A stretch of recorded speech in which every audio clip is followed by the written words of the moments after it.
السلام عليكم ورحمة الله وبركاته حبايبي الحلوين، يا رب تكونوا بخير وفي أسعد حال. معاكم أحمد الخولي، أنا عايش في أمريكا الجنوبية، والنهاردة حلقة استثنائية هتعجبكم إن شاء الله. هنتكلم عن مواضيع كتيرة تخص السفر في العموم وعلاقته بالإنجلش، وكمان هنتكلم عن السفر بصفة مخصوصة لأمريكا، للولايات المتحدة الأمريكية، وإزاي تسافر، ازاي تحضر نفسك. حاجات كتيرة هنتكلم عنها. اوكي, before we go any further, let's just introduce ourselves for those who still don't know me. It's Kholy from Egypt. I've been living here in Ecuador in South America for more than 8 years. And Patrick Phillips here, so could you I'm introduce from yourself? California. Hi, I'm Patrick. I'm from the United States. Been also living in Ecuador here for some years and teaching English with Holly, and we're glad to have another live session with you guys in the Middle East. Exactly, Nice exactly. Egypt, Libya, Saudi Arabia, maybe people from other countries as well, Yemen. Exactly, Patrick. And for those who still don't know the Academy, we own a language academy which is called Geneva Academy Language Center. We work together. We are English teachers, and also we are doing our master's degree these days. We are in the second semester. Just please, Patrick, I'm going to speak in Arabic right now, just for some minutes to explain to them about the session, what are we gonna do, the rules, everything in Arabic, and then we're gonna start all in English. Okay? اوكي، هنتكلم دلوقتي عربي للحظات عشان افهمكم الموضوع. احنا ان شاء الله هنتكلم النهارده اكتر، يعني حوالي 90% من السيشن باللغه الانجليزيه، عشان طبعا باتريك يبقى معانا وفهمنا. هو بيتكلم فقط انجليزي وبيتكلم اسباني، فبالتالي مش هينفع نتكلم عربي، هنتكلم انجلش معاه. لكن انا هحاول ان شاء الله اترجم لكم الحاجات اللي انا شايفها مهمه، او على حسب لو انت شايف في حاجه مهمه اكتبها لي في كومنتس وانا هترجمها لكم على طول فوريه، ترجمه فوريه كده باذن الله. زي ما اتفقنا السيشن دوت او الحلقه ديت هي مخصصه بس للناس اللي عارفه انجليزي، اللي هي مستواها تحت المتوسط ومتوسط وفوق المتوسط. ده مش معناها المبتدئين يخرجوا، لا لا لا، خليكم هنا. لكن انا الحلقه دي هنعملها فقط بالانجلش. لكن لو انتم شايفين ان الموضوع او الحلقه موضوعها مفيد وعاوزيني اعمل لكم الايام اللي جايه نفس الحلقه بس بالعربي، انا وانتم بقى خدوا هات كده مع بعض بالعربي، ممكن نعملها عادي مع بعض ونتكلم بالعربي ان شاء الله في الايام اللي جايه. عرفوني في الكومنتس لو انتم شايفين ان احنا نعملها فقط بالعربي ونشرحها لكم، خلاص بقى يبقى من غير باتريك نعملها مع بعض ان شاء الله. عرفوني في الكومنتس. لكن in the meanwhile دلوقتي حالا هنعملها فقط بالانجلش، only English، لكن انا هترجم لكم بعض الحاجات. اتفقنا؟ دي اول نقطه حابب اتكلم معاكم فيها. تاني نقطه، باتريك فيليبس بيتكلم بسرعه جدا، يعني عادته ان هو بيتكلم في الانجليش بسرعه، وانتم لو ما فهمتوش ده مش عيب فيكم، خلوا بالكم هو بيتكلم بسرعه، يعني هو طبيعه كلامه بيتكلم بسرعه. فلو انا حسيت ان هو بيتكلم بسرعه زياده عن اللزوم هعمل له كده. اتفقنا؟ هعمل له كده هو فاهم. Yeah, Patrick, I'm gonna just do this one in order to speak a little bit more slowly, okay? هعمل له كده هيتكلم ببطء. وانتوا برضو منبهوني لو في حاجه محتاجين هو يعيدها، لو في حاجه محتاجين تفهموها اكتر، لو محتاجين يتكلم ببطء اكتر عرفوني في الكومنت وانا هعمل له كده هو هيتكلم ببطء. دي النقطه الثانيه اللي انا حابب اتكلم معاكم فيها. النقطة الثالثة مهمة جدا إن شاء الله، الحمد لله وبفضل الله ثم بفضلكم، إحنا الأكاديمية هنفتح كورس جديد للمدرسين. يعني إيه يا مستر خولي كورس جديد للمدرسين؟ يعني إحنا هندرب الناس اللي عاوزة تدرس إنجلش، تتعلم تدريس اللغة الإنجليزية. أيوة إن شاء الله زي كده تبقى ميني سيلتا للناس اللي هي عارفة كورس السيلتا والدلتا والتيفل والتيسل. الكورسز دي مش language courses، مش language certifications، دول teaching qualifications. اتفقنا؟ في فرق كبير بين انت تتعلم انجلش وفي فرق كبير بين انت تتعلم ازاي تدرس انجلش. فبالتالي الناس اللي هي عاوزه او حابه تاخد التدريس كمهنه زي حالاتنا كده مدرسين، احنا هنفتح ان شاء الله كورس بعد 3 اسابيع من النهارده ان شاء الله، كورس للمدرسين فقط للتدريس. ودوت طبعا يشترط ان انت تكون معاك بدايه من ال A2 فيما فوق، مستواك لازم يكون A2 فيما فوق، ما ينفعش قبل كده. طبعا لو واحد ما يعرفش انجليزي خالص ازاي هيدرس انجليزي؟ ما ينفعش. يبقى شروط دخول الكورس مش اي حد يدخله كده، شروط دخول الكورس من اول A2. لو انت معاك A2 يعني بتعرف تتكلم انجلش، لو معاك A2 A2 بلس B1 B1 بلس B2 B2 بلس وهكذا، تقدر تدخل معانا الكورس ان شاء الله. عشان انا هعلمك ان شاء الله خلاصه التدريس باذن الله. هعلمك من، انا الحمد لله خدت السلتا من جامعه كامبريدج، وخدت التي كي تي، ومعايا ماسترز ديجري الحمد لله. فبالتالي ان شاء الله هديكم كورس مكثف وبشهاده معتمده، هتبقى مدرس معتمد، معاك شهاده معتمده من جنيفا اكاديمي ومن كامبريدج ان انت مدرس تقدر تدرس، وتدرس بقى بالساعه وتكسب فلوس كتيره جدا ان شاء الله. هنعمل الكورس ده بعد 3 اسابيع. اللي حابب ياخد تفاصيل عن الكورس ده زياده يتواصل معايا على الواتساب وانا تحت امركم. طبعا الكورس هيكون بتكلفه، بس تكلفه مدعمه من الاكاديميه، مش هيكون مجاني. اللي برضه حابب يقدر يتواصل معايا على الواتساب، هكتب لكم الواتساب دلوقتي حالا. واستاذنكم حاولوا بقى تعملوا شير للفيديو دوت وتعرفوا الناس اللي هي عاوزه تكون مدرسين انجلش او عاوزين ياخدوا شهاده معتمده بالتدريس. الكورس هيبقى اسمه ميني سلتا. انتوا عارفين السلتا دي شهاده عالميه في التدريس، مش اي حد بياخدها، ده لازم يكون معاك السي 1 ولازم يكون معاك فلوس كتيره جدا جدا عشان تاخدها، لان دي بتيجي من جامعه كامبريدج. فبالتالي لو انت مش معاك فلوس كتيره جدا، ولو انت مش معاك السي 1، تقدر تاخد معانا الميني سلتا. مدتها صغيره جدا ممكن تكون شهر او شهر ونص، هتاخدها معانا بفلوس قليله جدا بمبلغ رمزي، وهتاخد شهاده معتمده ان انت مدرس، وتقدر بقى تدرس اونلاين وان بيرسون اون سايت وتكسب بالساعه كده وتشد حيلك معانا.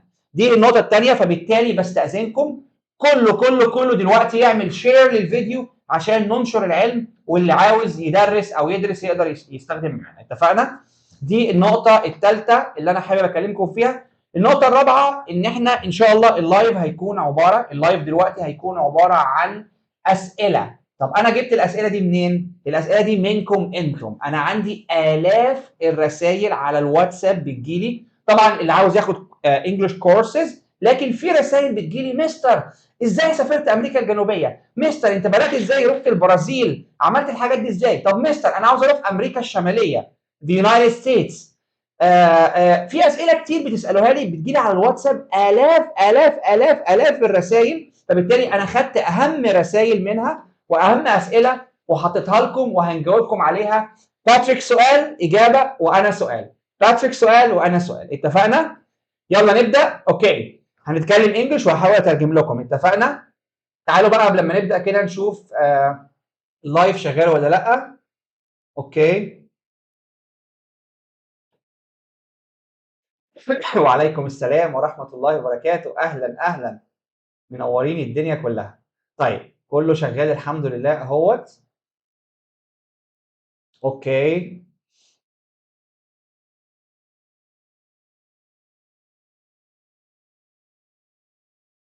تمام حبايبي، كده احنا كده بنراجع اللايف شغال ولا لا. يلا نبدا على طول، وخليكم معايا في الكومنتس. انا هحاول افتح برضو الواتساب. حاولوا لغايه دلوقتي واحنا بنفتح الفيسبوك واليوتيوب اعملوا شير للفيديو عشان الناس تانية تدخل. اوكي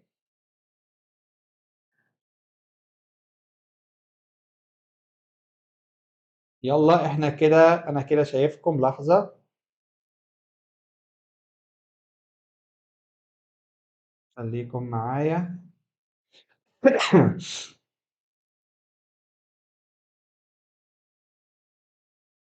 اوكي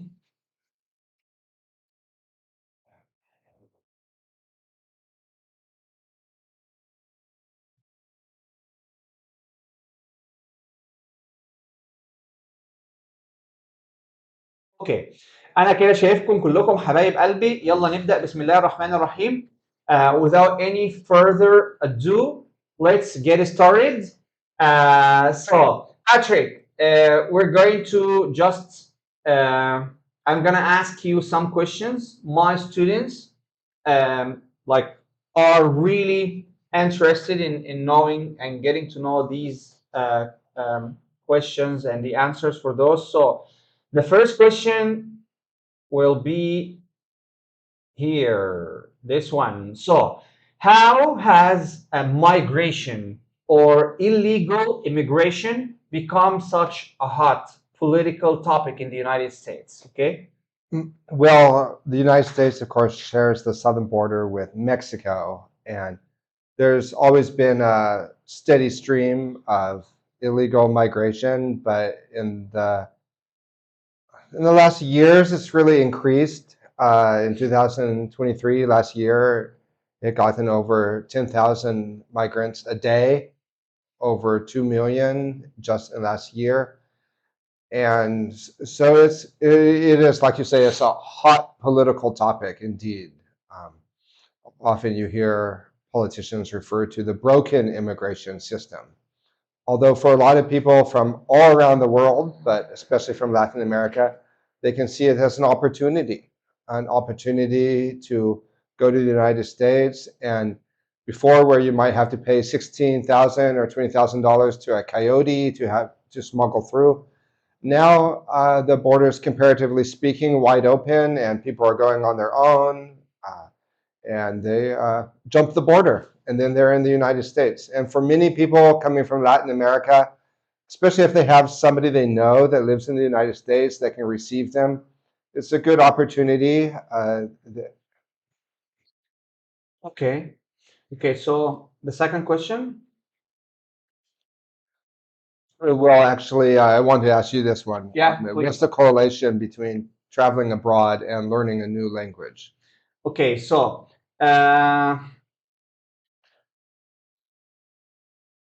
okay.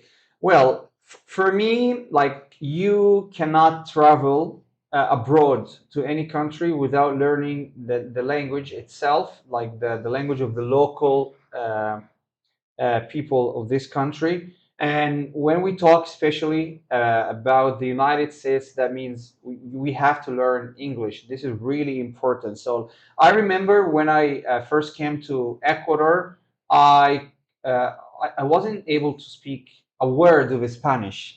And that was really, really challenging. And that was difficult for me because I couldn't speak a word of Spanish. And people here in Ecuador, they don't speak English as well. So I had to learn Spanish. So imagine if I'd known Spanish before I came here, that would have even been easier. And for me, that was like kind of like save a lot of time. So for me, traveling abroad like requires learning the language itself. You need to learn English before you travel to the United States. And also, I guess that's also a condition or a requirement from the MC, I It's guess. definitely one of the things that they look at when you're applying for a visa. Yeah, and there's a lot of people who have lived in the United States a number of years and they don't speak any English, but they really miss out on the full richness of the experience. Yes, and you're exactly right. The American embassy, when you apply for a visa, they're going to be more impressed if you speak English. They're looking for other things as well, like if you have a travel history on your passport, that's also important. Okay. Yeah, exactly. So, next question, Patrick. Uh, how long is the tourist visa to the United States? Could you tell us more about it and also about the kinds of visas and these things? Mhm.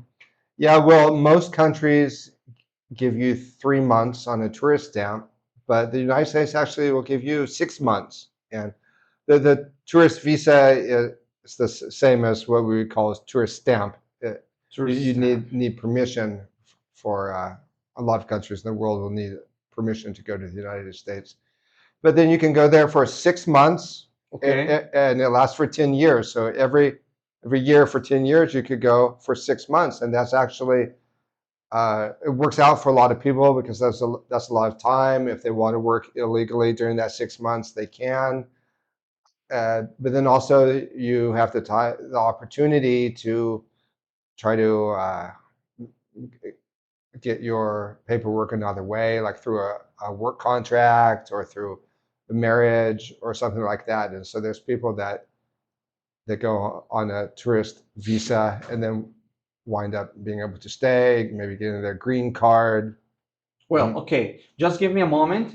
هنا حبايب قلبي كنت بسأله على مدة طبعا الفيزا وايه انواع الفيزا لامريكا لبلده. فطبعا هو بيقول ان طبعا نوع الفيزا اللي هي الفيزا السياحيه 6 شهور، بياخدوا 6 شهور للي بيسافر هناك، للي حابب طبعا يسافر هناك. وهو قال حاجه كمان شيقه جدا، ان انت ممكن تسافر عن طريق الفيزا السياحيه، يعني بتبدا واحده واحده ستيب باي ستيب، تبدا عن طريق الفيزا السياحيه، وبعد ما تبدا الفيزا السياحيه تقدر تاخد اي فيزا لاي سبب تاني زي الجواز، زي الدراسه هناك، او زي العمل والشغل. بس طبعا في العمل والشغل محتاج ان انت يكون معاك لغه، تتقن اللغه جدا، اللي هو يكون معاك مستوى البي 2 عشان تقدر تشتغل هناك او تدرس هناك. الفيزا السياحيه بيقول ان مش شرط قوي ان انت تاخد يكون مثلا معاك بي 2، ممكن A2 كفايه، لكن للعمل وللشغل لازم يكون معاك بي 2 في اللغه الانجليزيه. اوكي، next question.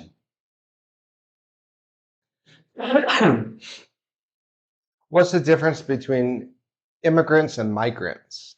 Well, okay. The difference between immigrants and migrants, immigration and migration. Yeah.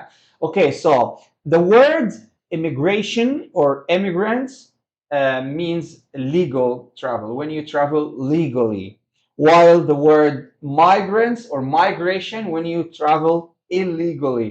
Sometimes people define those both words differently. Like when you say immigrations, that means you travel legally in a group of people who travel legally to the United States, while migration when you travel for some other purposes.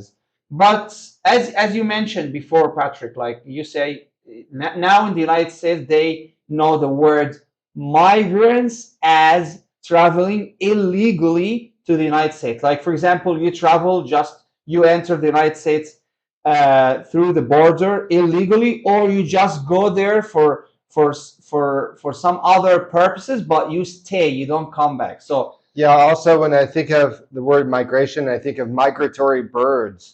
And because we also use the word migration when we talk about people that are moving in large numbers for demographic reasons, for socio-political reasons, and they're coming together by the thousands, or in this case by the millions. For example, the Venezuelans, they're leaving the economic hard time that they're facing. So that's also the connotation of the word migration, is when large numbers of people come together for demographic reasons. Okay, lovely, lovely. And let's just greet our audiences. Samia, Assalamu alaikum, Lechi, Arabic videos, Leila, Hagar, منورين الدنيا كلها. Hagar asks, how can I travel in order to complete my studies? Good question. Well, what do you study, Hagar? So, so how can Hagar travel in order to complete the studies in the United States? What are you studying, Hagar? That's what I'd like to know. Okay, in general. Yeah, well, if you know somebody in the United States, it's going to help you a lot because you have somebody to receive you. That makes all the difference in the world. And also, like we were talking about earlier, getting the visa to go to the United States. Exactly. And also, Hagar, this is really important. Like what I did before, you don't have to just travel in order to study. First, you take it step by step. Like what I did is I just came here to work first. Like I had the contract. So I just came here to work, and now I'm doing my studies and I'm doing my master's degree later on. So it's a step by step. So first, try to find a way in order to come to the United States or Latin America, South America.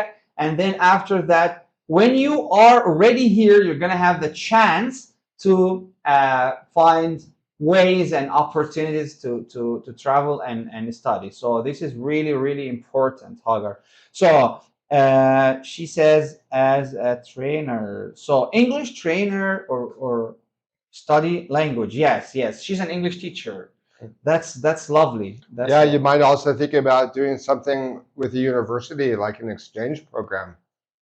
Exactly, exactly, and very important, Hagar, as I told you before, to get the TOEFL exam or the IELTS, TOEFL or IELTS or even Cambridge exam. So one of the international exams would really work, would be suitable in this case. Okay.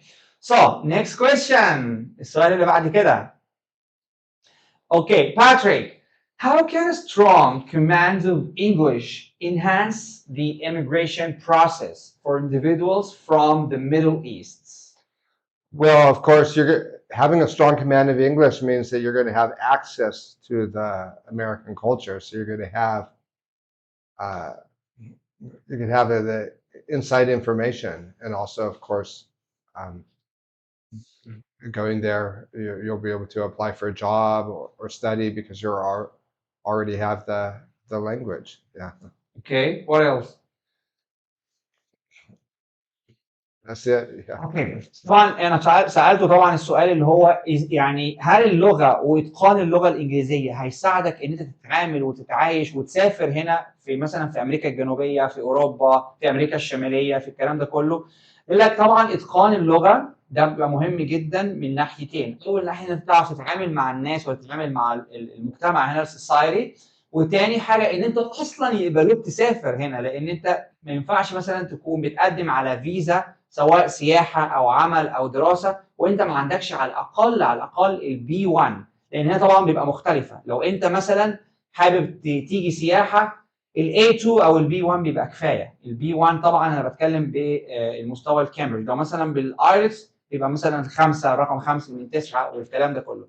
لكن لو انت جاي دراسه او جاي للشغل هنا لازم يبقى معاك بقى ليفل عالي اللي هو بيوصل للبي 2 او السي 1 اللي هو في الايلتس ممكن يوصل ل 7 من 9 في الايلتس. فعشان كده مهم جدا جدا انكم تدرسوا اللغه الانجليزيه عشان تقدروا ان انتوا يكون عندكم فرص تسافروا.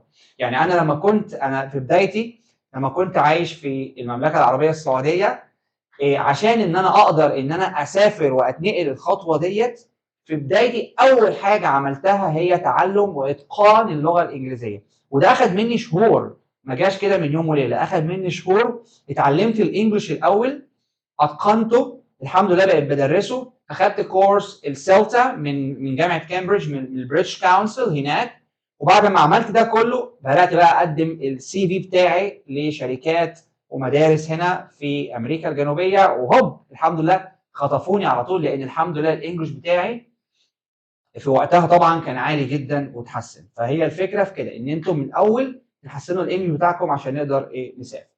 اوكي طيب تعالوا كده نقرا الرسائل. مينا بيقول لو طلب زياره لاخوه ممكن يتقبل. اوكي عرفني يا مينا انتم فين بالظبط، مثلا في انهي مكان، هل في انهي ولايه، في انهي ستيتس؟ Okay, how about the invitations, Patrick, to the United States? Like if somebody lives in the United States and he or she wants to invite people, so is that an option? Yeah, it is. That is definitely also an option. I don't know a whole lot about it, in terms of the sponsorship. I think it's quite complicated because then the people that are sponsoring you Slowly, Patrick. have to vouch for you. Okay. Yeah. Okay. Great. Great. MashaAllah. Okay. Next question. What risks are involved in going the illegal route to the U.S.? Okay. Let me just get back here. Yeah. Okay. First of all, in order to answer this question, guys, we have to differentiate between immigration and migration. The legal just going to the United States, the illegal ones.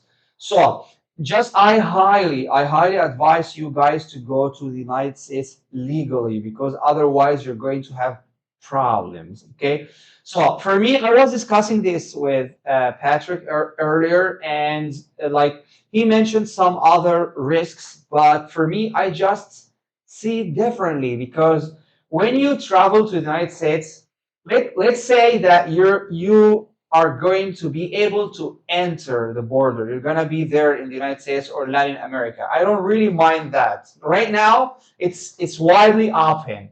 But there in the United States, there are lots of advantages if you are there legally. For example, you're going to be treated exactly like those. I'm not going to say like Americans, because everybody's different, but at least you're going to get the minimum wage.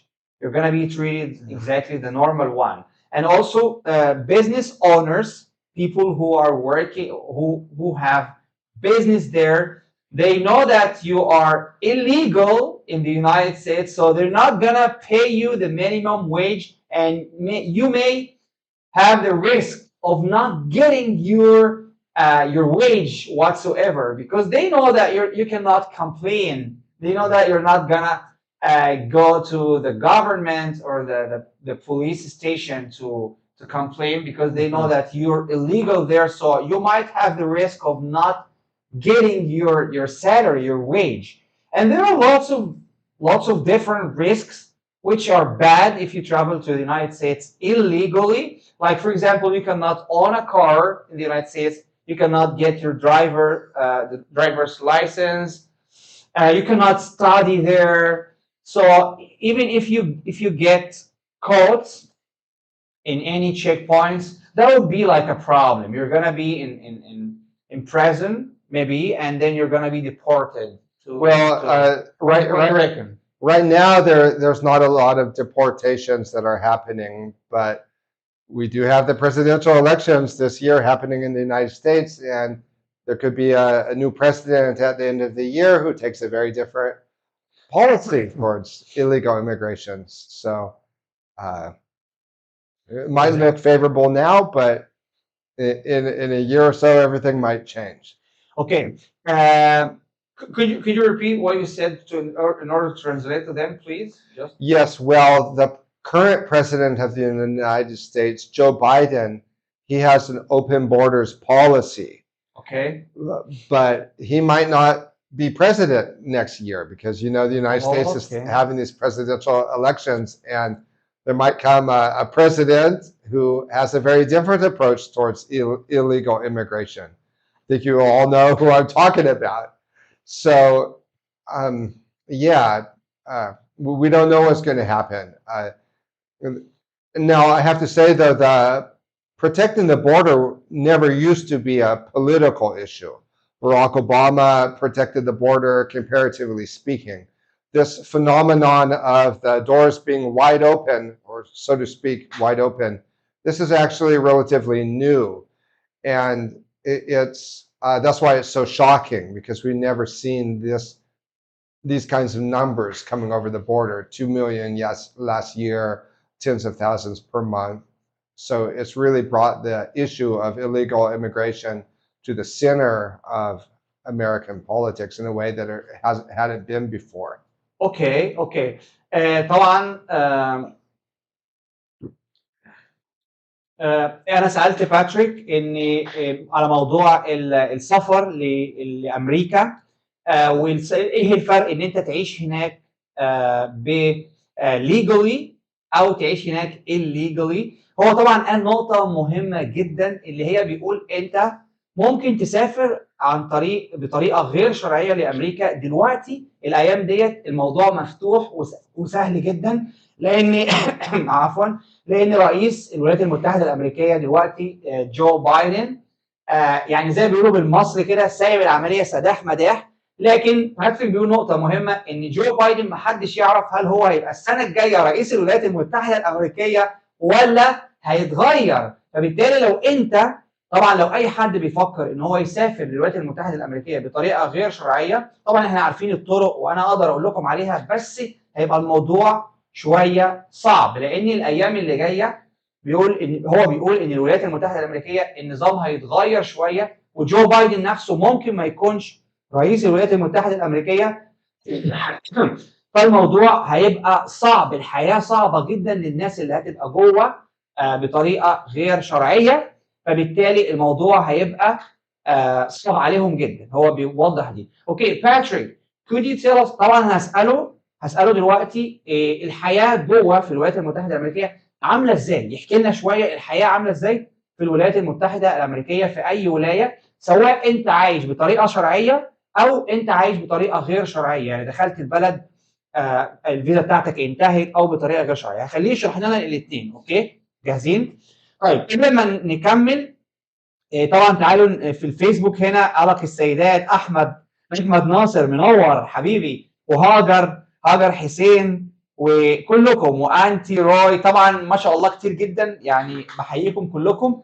ما تنسوش حبايب قلبي تعملوا شير للفيديو النهارده، يعني لو تعملوه دلوقتي يبقى خير وبركه عشان الناس كتيره تشوف الفيديو. خلينا اساله على موضوع العيشه في الولايات المتحده الامريكيه ونشوف هو هيقول لنا ايه. Okay, Patrick, could you tell us a little bit more about life in the United States, whether you travel legally or illegally? Could you tell us the difference between living there legally and living there illegally, and in general, like in the United States, the minimum wage, how you travel there, what do you do there in order to live peacefully, the minimum wage, and also the cost of things, prices, the apartment. So could you tell us more about that? Well, obviously, somebody like me who has an American passport, if I want to go to the United States, I go there through the airport. Whereas somebody who's an illegal migrant is going to be jumping the border with Mexico. Now, it's true that you do that you earn more money in the United States. The minimum wage by hour varies by state. Some states it's $8, some states it's $15. In other states, the minimum wage per hour is $11 or $12. But as you earn more, you also spend more because life is very expensive. For example, my brother rents a room in somebody's house and he pays $600 a month. So, and I've seen prices go up. I was in the US between 2013 and 2017, and the restaurant that I was working at, when I entered the restaurant, a hamburger cost $4.50. A year and a half later, when I left the restaurant, the hamburger cost $7.50. One of the things that people don't realize about the United States is it's so big. So when we talk about the United States, we divide it up into regions. Every state in the United States is like the size of a country, like if you're in Europe or in Latin America. So you're not just going to hop on a bus and go from Florida to New York or from Texas to New Jersey without planning to spend like 3 or 4 days or even a week on the bus. And that's something that people don't realize is the distances. It's very, very big. And so obviously, just give me a moment in order to translate. I just want to keep track of everything you say, but that's really difficult.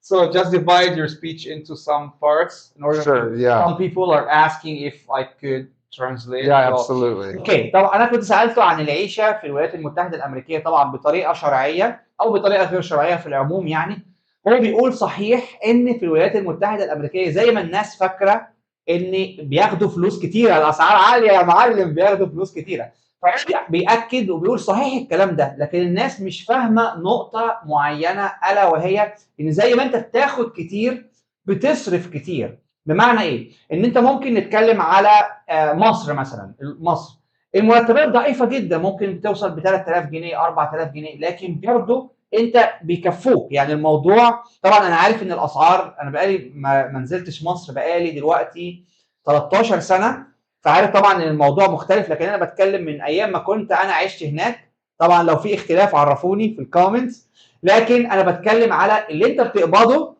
بتقدر تصرفه، وبتقدر الموضوع بيكون يعني سهل. لكن في امريكا المرتبات عاليه، لكن انت بتصرف كتير. يعني انت بيقول لك، حتى بيديك مثال، اوضه صغيره لو انت عاوز تاجر اوضه صغيره تعيش فيها ب $600. تخيل، $600 بس عشان ايجار اوضه. You're talking about the room? a room. Yeah, an apartment would be over $1,000. So You're kidding me. You've got to be kidding. That's what my mom said. She says ميل بكلمكم اسباني، اسف. $1000 بس لسمول ابارتمنت، تخيلوا. فبالتالي انت لو بتقبض $2000، واو، $2000 يعني 60,000 جنيه مصري في الشهر، لكن ما انت بتصرف منهم $1000 في الشقه. فاهمين قصدي الموضوع ماشي ازاي؟ Yeah, that's what my mom said. An apartment now costs $1,200, $1,200, and just to rent a room costs $600. Slowly. And so, yeah, life is very expensive there. And I actually find that, well, there's a lot more conveniences in Latin America in a lot of ways. Oh, that's a very interesting point. Yeah. For example, most of the cities in the United States, they just have one bus line. Whereas in Ecuador, where we live, there's many different bus lines, and so you don't have to wait as long for the bus. But in terms of your earlier question, what's it like in the United States? Obviously, if you're in the country in the United States, it's in a rural area, it's going to be very different from a metropolitan area like New York City or Miami. So in California, of course, the two big cities, Los Angeles and San Francisco, but we also have a lot of country, a lot of mountains, there's a lot of farms. And so طيب انا انا سالته طبعا الموضوع اللي هو ان يعني السفر لامريكا والعيشه هناك. هو طبعا قال نقطه مهمه جدا، انا برضو حابب ان انا اشاركها معاكم. قال ان انت لو عاوز تسافر لامريكا او حلمك، انت ممكن تسافر للاتين امريكا، امريكا الجنوبيه تحت.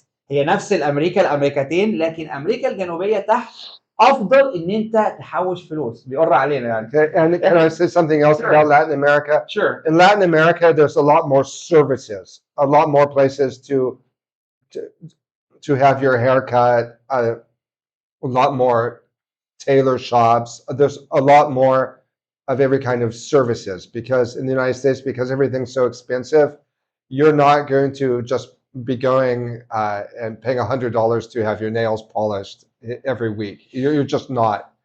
And so that's one of the things too you notice is that there's a lot more services in Latin America, and also the costs for starting a business in Ecuador and the regulations for starting a business are going to be minimal compared to the United States.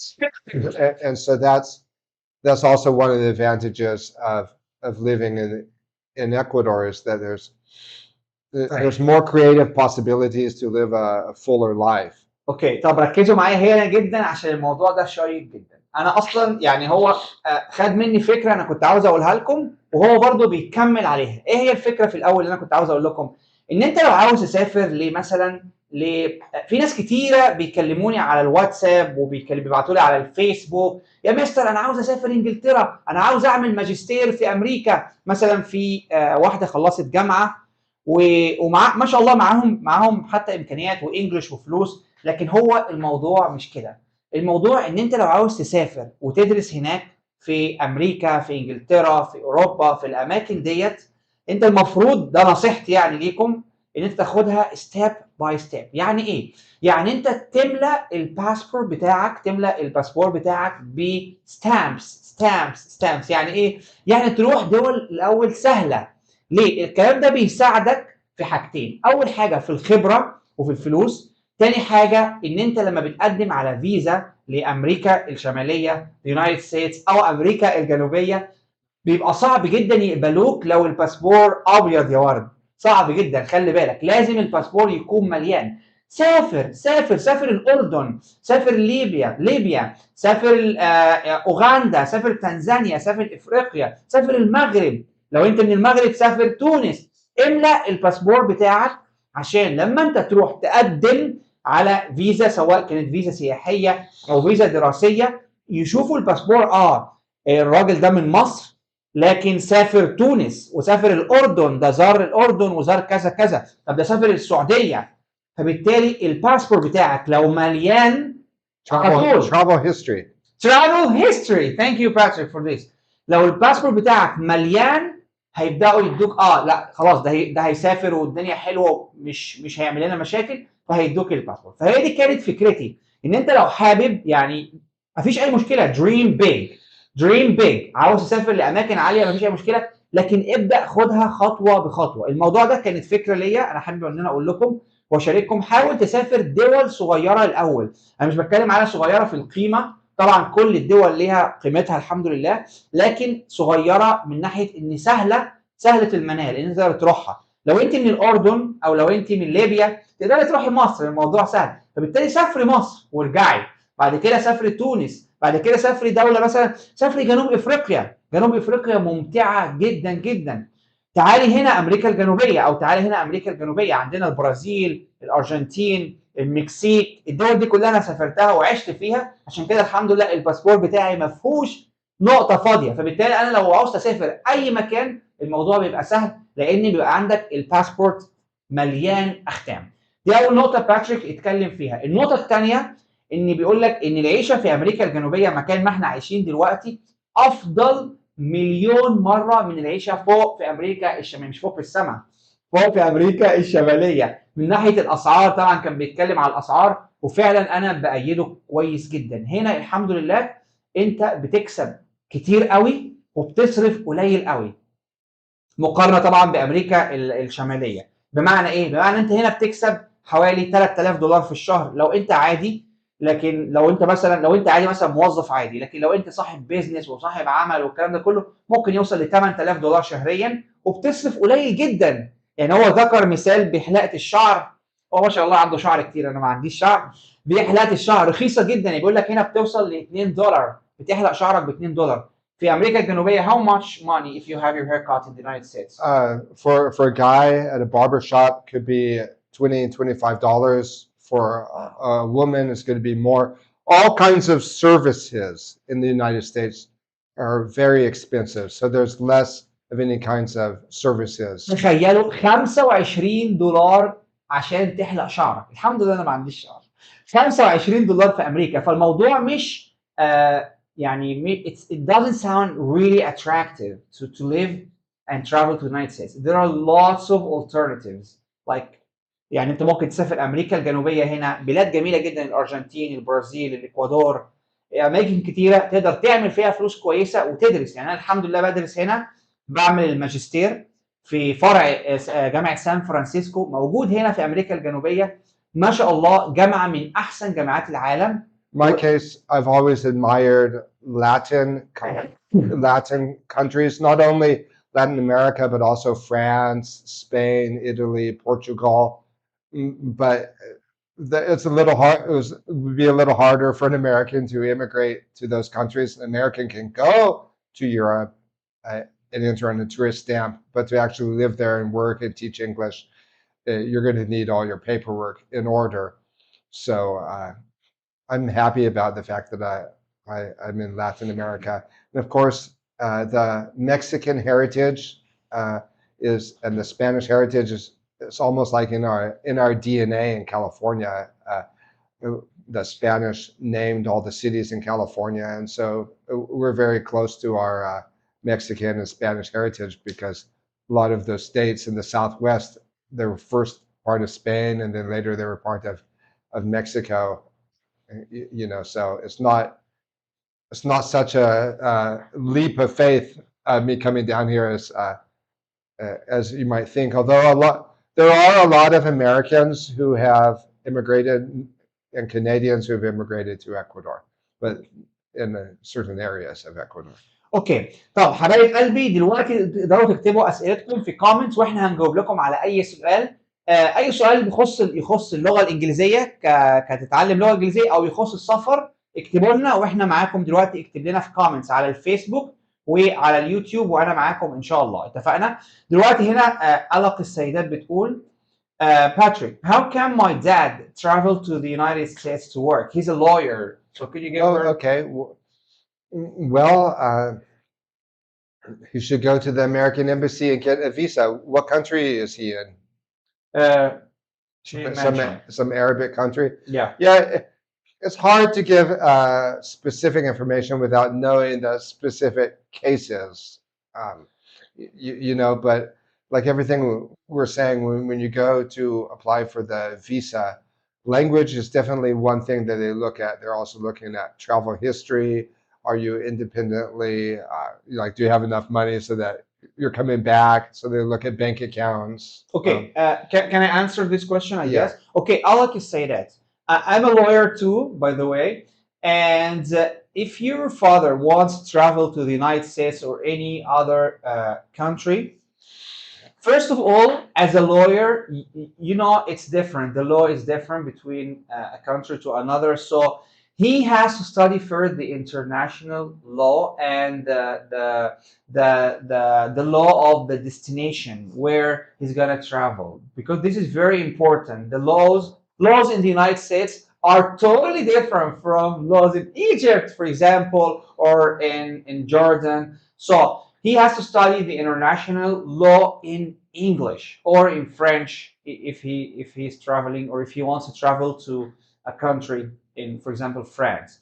Okay, this is the first thing. The second thing, his English. His English like has to be almost perfect, because if you want to travel, or if he wants to travel to the United States and work there as a lawyer, so that's even like it's a different step, because you're not going to travel to the United States and live there and talk to people in the street, but you just want to work with the language. So that means it's another level, Patrick, isn't it? Yeah. You need to use the language in the core. You need to know how to express yourself. So my first advice، اول نصيحه لوالدك يا ألق السيدات، ان هو يتعلم اللغه. مهم جدا ان هو يتعلم اللغه ويتقنها عشان يقدر يتكلم. تاني نصيحة لوالدك ان هو ياخد الموضوع ستيب باي ستيب. يعني مثلا لو انت، انا مش عارف انت منين، لكن نفترض ان انت من ليبيا مثلا.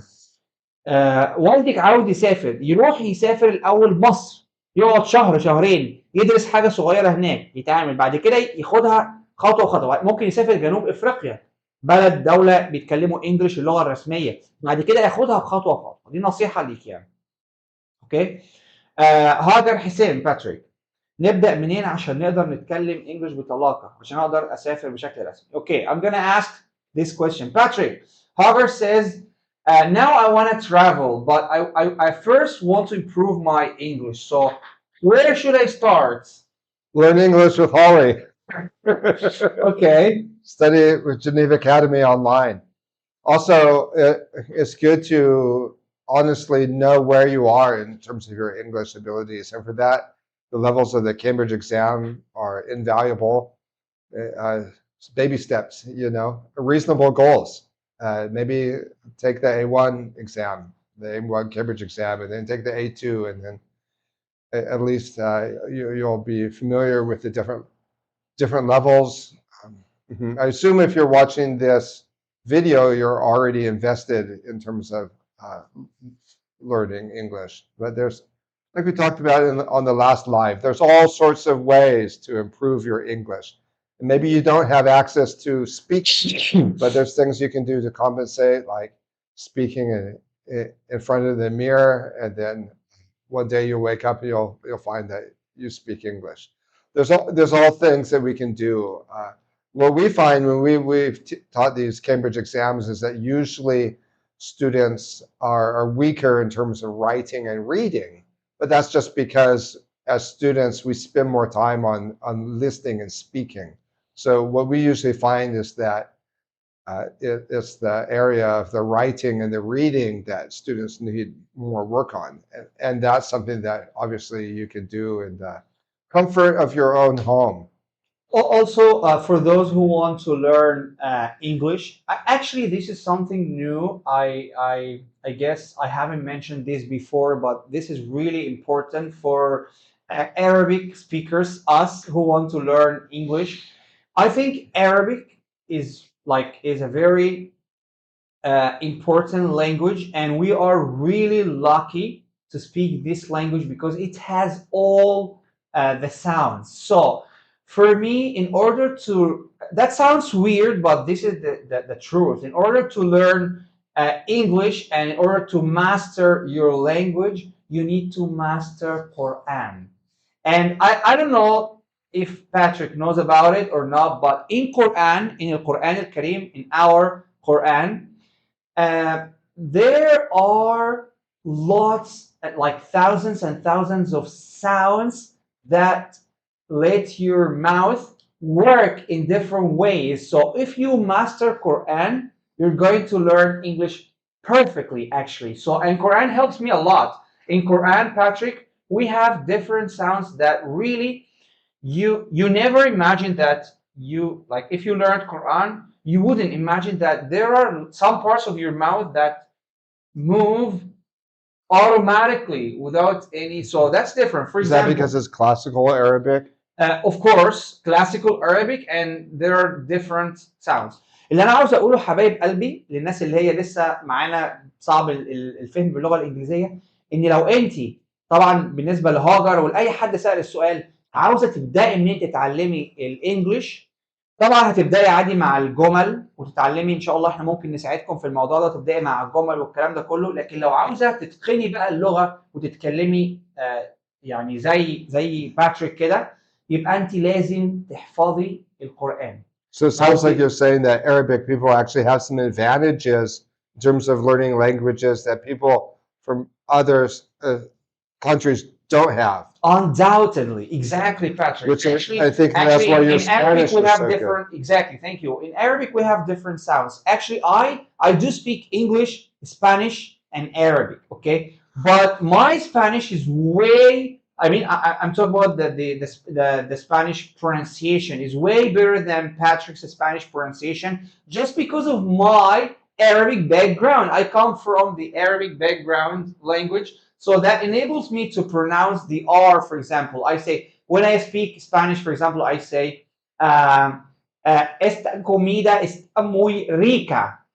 So while Patrick says esta comida está muy rica, that's because of the soft R. So that's different. اللي انا عاوز اقوله بالعربي ان اللغه العربيه والقران الكريم هيساعدك تنطق الانجليش كويس. يعني مثلا احنا عندنا في القران الكريم لو انت قلت مثلا بسم الله الرحمن الرحيم والعاديات ضبحا والموريات قدحا والمغيرات صبحا فأثرن به نقعا فوسطن به جمعا إن الإنسان لربه لكنود.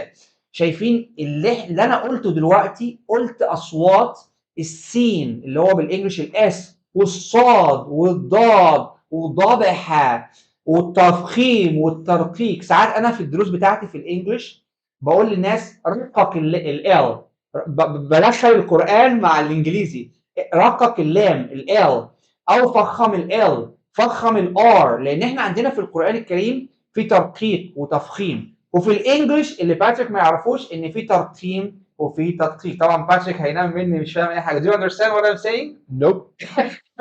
اوكي، فالموضوع باختصار شديد ان انت ذاكر القران الكريم حتى لو انت مش مسلم، مفيش اي مشكله. لو انت مش مسلم، لو انت مسلم خير وبركه، احفظ القران الكريم بنيه ان انت بتحفظ كتابك المقدس القران الكريم بتاعنا. ولو انت مش مسلم ذاكره بنيه ان انت تحاول تتعود بقك وفمك على اصوات مختلفه. صدقني حتى انا بقول لغير المسلمين من الشرق الاوسط، من مصر وكده، غير المسلمين ان يقراوا القران الكريم بحيث ان هم يحسنوا مواضع ومخارج الحروف. الموضوع ده مهم جدا. Okay, so could you tell us more, Patrick, about it, about the sounds in English? Well, yeah. Well, in a lot of ways, English lends itself to being a world language because it is flexible. And in the United States, we're used to hearing English spoken by all sorts of different accents. The United States is definitely a melting pot. It's very multicultural. And the goal isn't to have this perfect American accent as much as it's to communicate and to be understood. And okay, are there cultural differences between Arabic countries and the U.S. that people should keep in mind? Okay, let me see. Let me show the students. Okay, here's a question which asks, are there cultural differences between Arabic countries and the US that people should keep in mind? Of course.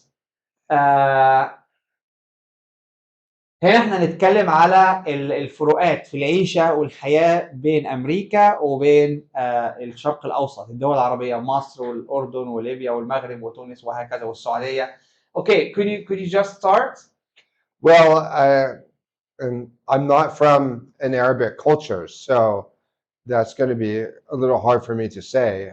Okay, I'm gonna tell you, Yeah. I'm gonna tell you more about our culture, and you compare it to the United States, Okay. or at least in Ecuador. Okay, like for example, it's different. Like it's totally different, 100% different when it comes to greetings. For example, I guess in the United States, like shake hand is really enough. While in Egypt, we just have multiple kisses on the cheek, like Assalamu alaikum. So that never happens in the United States, I guess. No, but also in Latin America, at least when you greet women, you kiss them on the cheek. But just once. Yeah, just once. I think in Italy it's both cheeks, and also in Italy with the men. So a lot of this stuff is cultural specific, but people pick up on this stuff pretty fast when you go to the United States.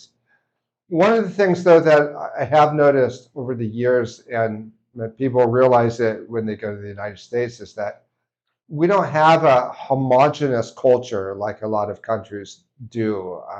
There's not really meta narratives that we get behind. Even like the holidays, all the holidays in the United States are secular.